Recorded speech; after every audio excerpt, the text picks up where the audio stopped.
That's Reb Fountain's new video for her song He Commands You to Jump Into the Sea. It's from her new album How Love Bends, both released today. Reb made the album with her close musical collaborator Dave Kahn, and the video was made by her director daughter Lola. Here's Reb to talk about making How Love Bends and what it's like working with Dave and Lola. There's a ship that could take us back in time to exactly the spot when we're alive. Follow me. That's her 20th music video that she's made for me. Nice. So yeah, it's pretty exciting. Yes. So how are you? You recovering from the listening party? Oh yeah, it was an early night listening party for me. I've done a lot of hustling, a lot of work lately, so it was just really nice to celebrate people and say thank you, and just especially because my last two records were released during lockdown, so there wasn't really an opportunity to do anything like that. So it's nice. I mean, weird, but lovely. And everyone was really, really kind. And yeah, we had a nice time. I would hope they would be. My God. So, yeah. So how are you feeling about release day tomorrow? What do you got planned? Anything exciting? I imagine you're doing lots of work. To be honest, I'm looking forward to just letting it go and sharing it with the people. And, you kind of hold on to this thing that you've created for a long time, and you're doing all this work around it. So it's just kind of a relief to be able to let it go and see where it lands. And I'm probably going to go for a swim with my doggy. And Nice. it'll just be nice to share that and share the music video for He Commands You to Jump Into the Sea, because that was such a huge mission accomplished. So yeah. Well, tell me a little bit about the mission and the song itself, if you don't mind, because it's a highlight. He Commands You to Jump Into the Sea. Just started off with a couple chords on the piano, and it was this sort of long stream of consciousness thing, and I sent it to Dave Kahn, and actually at the time he sent me back like 3 different versions of like landscapes behind it. And then it just kind of sat on it for a long time, and we came back to it when we were coming to record. And I guess I had this vision that we would have this multi-million-dollar music video, jumping off of cliffs and all sorts of stuff. So it's a pared back version from that, because in reality we had no money for it. But what we did have is an exceptional crew. And so Lowell and I kind of built this story, which is essentially you get a phone call. There's a few protagonists in the video, and get a phone call, and then you just start running and to follow something.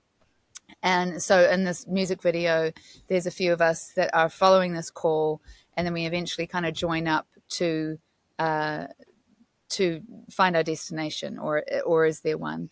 And for me, it really is kind of reflective of the song and this idea of like following something external from yourself, and whether you necessarily question that or not. And perhaps we should start being a little bit more considered about the stories that we tell ourselves and the narratives that we're following out there, particularly in these challenging times. As a fellow North American, you know that it's hardcore at the moment, and yes, indeed. But it's happening on small scales and big ones as well, and just being conscious of what path we want to choose. Yes. All right. Speaking of paths, your musical path has been quite an interesting one over the years. I mean, you started out being basically your folky singer-songwriter typey person, and now you're, I don't know what we call what you're doing now, but it's not that, and it's pretty wonderful, I think. But it could be considered surprising, or maybe it's what you had in mind all along. How did you get from there to here, do you think, in 20 words or less? No. I think you evolve as a person, and over time, like I've never limited myself to genre. I just wanted to be open to the experiences that I'm having. And, I did play a lot of folk music, but also I've always played a lot of rock music too. And I think the relationships that I've built have allowed me to explore new terrains and different kinds of music, and just be open to whatever serves a song and serves us as a band playing live, and that's pretty exciting. And of course, Dave Kahn is a big part of what you're doing these days. Yeah. I'm curious as to what kind of conversations you have, or how you kind of work together and mesh musically, because obviously it's working and it's been working for a while. Yeah, I feel like this album was very much a conversation between us in many ways, on a musical kind of unconscious level. And Dave and I had played some music together before we did my self-titled album, which he co-produced with Simon Gooding. And our relationship has just really grown since that decision to work together. And this, I feel like this album was us really finding new ways of exploring that connection between us, and how the music is created. So, for example, him sharing a kind of a landscape bass with me, which then I would sing over top of, or me saying, I've got this something that came to me in a dream, let's build a song around it. Or, the classic, like, here's a few chords in my song and what do we do with it, kind of. So it's just really being open to that process of engagement, really. Right. And how much input do you get from the other players in your band? Well, I mean, there's what you do in the recording session, and then there's also what you do live. And so my band is really integral, particularly to that live sound. So, we recorded this album together, and, and it's very much our live sound that then drives it, and it wouldn't sound the same if it wasn't Karen and Earl and Dave and I performing. And so when we bring it live, there's something really magical about our connection. And, we're just a rogue bunch of kids who love playing music, and we find great joy in that, so we're really all about being in that present moment, fully immersing, and then bringing the audience into that space. And that's something pretty special. Okay, so with this record, How Love Bends, when did it start becoming a thing for you? Do you write specifically for a record, or do you have some songs floating around and then you go, oh, well, wait a minute, it's time to make something into this? It can really depend. Right. But this one, I guess, there was an intention. It had been a while since my last record, and for various reasons, things had taken some time. And we started working on the concept of, okay, this is bringing a record together, but there was a lot of different songs. So my goal was just to gather as many songs as I could, and then we would start sifting through them. And there was like a specific day where Dave and I sat down and we were like, okay, we've got all these songs. What are we going to focus on now? Because we're going to go and record something soon. Which path do we choose? And that was a really exciting moment, because we were able to see, like, all the songs were great and worthy of them in themselves, but just making a choice about which direction we wanted to head in. And that was really the start of How Love Bends, was these songs that felt very unapologetic and strong, quite vulnerable, and exciting for us to explore as well. Okay. And I'm curious, I kind of wonder what's going in your head, or what kind of headspace you're in when you're actually recording your vocals. Like a song like Drake is kind of a whispered thing, and it seems there's some intensity and all that stuff. How do you get yourself up for that?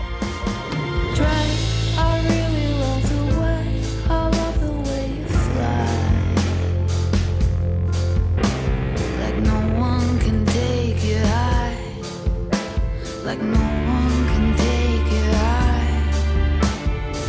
I play it cool. I'm just like any other guy, carving out a space to hide till someone's supposed to ride.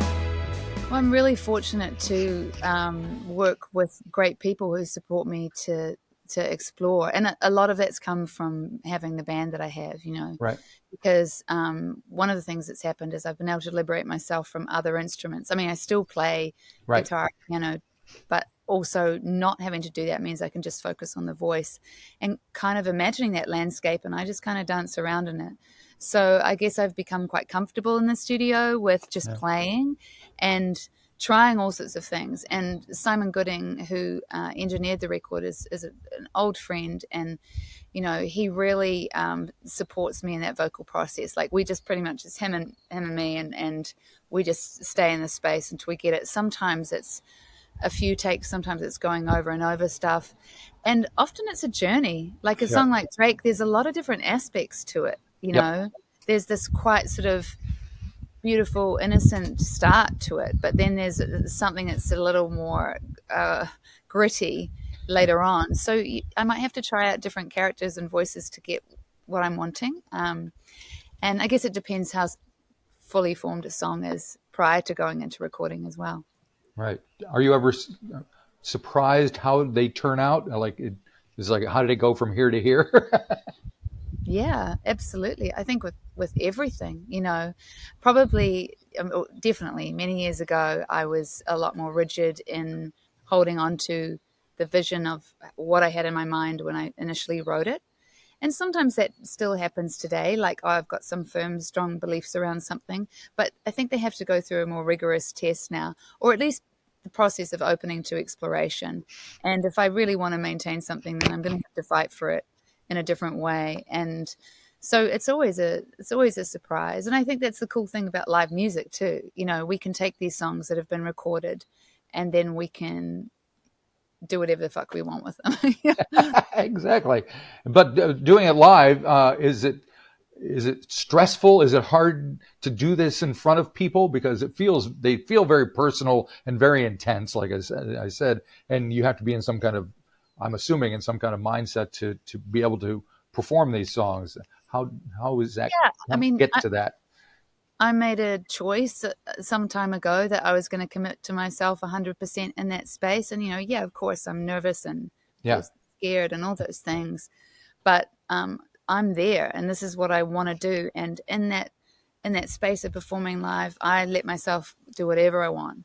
You know, I've done the rehearsing, I'm ready to go, and I can just be there to express and serve the music and my band and the audience as well, you know. So there's no time for me to waste this precious opportunity they have, that people have, you know, got a babysitter and paid money and come out to see me play. And the band and I have all worked really hard to get to this point. So I just leap off that edge of that cliff, really. And it's a beautiful thing because anything can happen. Right. Now I need to talk about the final track, Memorial. It's kind of an epic closer. There's talk about tension and emotion and all that stuff. There's a lot of that in there. Is there a reason specifically why it closes out the album, and how did it get to be what it is? As you twist on the stem, so full of longing, you're lost to the letter of a lover that you had in your past. Hope's a killer, boy. It's a bad country to go hungry in. Well, you know, for me, listening to a record is very much a journey from start of side A all the way to the end of side B, you know. And so I'm thinking about that kind of narratively and musically. And Memorial, we've played Memorial a couple times live, and it's like one of my favorite songs off the record. And it feels like this moment where, as I've journeyed through my own experience of what it is to be human in this record, and tried to open up to all the different facets of my own humanity and perhaps reflect something of what's happening in the world as well, that in Memorial, I feel like I'm able to just 100% be in this sort of very empowered place. And I'm saying, I'm connecting on a particular level, and that it feels like transformative, you know. And it feels like that for me when I play live, it's like when I play it at home by myself even. And I wanted to end with that, you know, like there is possibility and we have choice, you know, and I'm calling out to you and I'm here with you. And I think that's something very much that this album is about. But just for me, like music as a political act, as a creative artist, is what's important to me, is reaching out to others and connecting over our shared human condition, you know. Yeah. And how do you feel when people want to share with you at shows, say afterwards, and there must be some kind of, you know, interactions that are great or not so great? I don't know. Well, I mean, look, it's a very different energy than playing live to Right. then going to talk to people, right? Or Sure. talking to here, or Yeah. sitting on the computer and doing this, or doing artwork, or whatever it is. They're all really different things. And so, you're kind of having to navigate a lot of different facets of yourself in this job. But it is a great honor when people come up and talk to me and say that something's meant something to them. And yeah, sure, like, we're all fucked up, we've got stuff going on, and Yeah. and music touches people, and the fact that my music has an impact on someone is beautiful to me. That's why I do it, because it means something to me, and I'm grateful that it means something to them. Now, you've been doing this for a while now, and I'm going to ask you a non-Kiwi question. Do you, Sure. as a North American to a North American, do you have goals that you aspire to? Do you have things that you try to get to? Do you want to win a Grammy? I mean, it's that kind of question. Whereas, most Kiwis would say, "Oh, no, I'm just happy doing it." But most Americans would, have something else to say to that question. Yeah. I'm curious where you are with that. I think particularly like with my self-titled album, I was, I had these sort of international aspirations, but just because of circumstance with that and with Iris, we really didn't have a chance to connect with overseas audiences, being all during COVID, and that was challenging, But also, it's really made me value what we have here in Aotearoa, and I guess yes, I'm looking for broadening, expanding my audience, and connecting with more people. Why? Because I feel like my music has something to offer, and I want to reach those people, and I like doing this as a job, Yeah. I would like to be able to play more shows. I'd like to be able to tour around the world, all of those things. I guess I've probably with this album tempered my expectations somewhat, just going, well, I'm going to do it anyway, irrespective. I'll turn up and make this record, and we'll do another one, and we'll play shows. And yes, I'd love it to grow and expand, but it's all right for what it is too. Right. And the other comparison to the American thing is, it seems, and maybe I don't know, I'm not a musician, but it seems much more supportive here, musician to musician. Everybody's kind of on the same side, whereas I remember back in the States, bands hated each other when they lived right across the street from each other. So, we have such a small town, right? Like you just walk around and you're seeing people that in your industry, your creative arts industry, and so yeah, there is that support too. It has been certainly competitive, and it's not always easy having such a small pool to play with. And sure, maybe as an artist I might get completely lost overseas, but also maybe you might stand out more. So you just never really know. And like I'm an American and Canadian citizen, and I would love to share my music more with people over there, particularly at the moment where like, fuck, we need to be standing up and talking about what's going on. There's like autocracy and fascism just, suppressing us in the US at the moment, and it's really dangerous. And so those things I feel really strongly about, and I'd love to share on a musical level too, that and connect with people, because that art to me is so powerful in that way. But I've also got to just deal with the reality, it is what it is. Yeah. Do you think music can change the world? It's a very 60s notion. I'm not afraid of coming across sounding cheesy, because for me, love is the most powerful tool that we have to transform and heal ourselves and the world. And, that's a lot of what this record is about, that through your own reflection of yourself, by opening up your horizons, you can perceive things in different ways. And that I like the way of expanding with love and compassion and reverence and respect. And I want a future for us that isn't, greedy men ruling the world and oppressing people and taking advantage of them. So, I do think in combination with other things that art has a huge role to play. Artists have a huge role to play, and we need to be less afraid of standing up into this political sphere, because all of it is political. Yep. There seems to be a lot of people who are just kind of standing by the wayside, waiting to see how to react to all this stuff. Especially in the States, I talk to bands all the time and get a myriad of answers, and not all of them are the And best you know, ones. it is difficult because as creative artists, we're really at the bottom of the barrel. A lot of things in terms of like of money. You know, we don't have a lot Yeah. and we're sort of beholden. So we're afraid to lose the little funding that you have, or the Yep. support that you have from here or there. So it is hard to speak out. But I think if everyone on some level has that same experience in their own vocation or their own life, that they're afraid of something being taken away from them, and if we don't risk our lives and our art to say something, then who will? Is that not the role of the artist? To challenge, or reflect, or question, to resist in some way. It's my doggy. It sounds like it might be time to feed the dog. He's like, let's go. Let's resist. Very good.